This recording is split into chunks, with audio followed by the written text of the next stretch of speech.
Okay, so the other thing I wanted to point out to you about this is because it's a steel frame construction, these steel beams run right from one side through to the other on this wrap over roof, and so we don't have to lift out every sheet.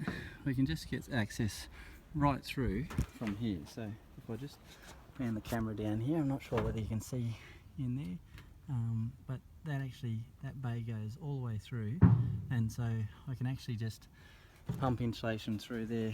And I've got my special flat pipe here, and we'll pump.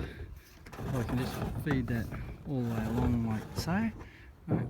And you'll see that doesn't go all the way to the end, but it will pump out another good 2.5 meters past the end of the hose, and I'll actually be able to put my arm in a bit further there and push it along.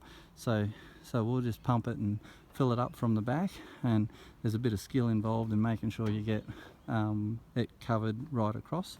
That's just a bit of experience, but we'll fill the cavity up and make sure that it actually works this time.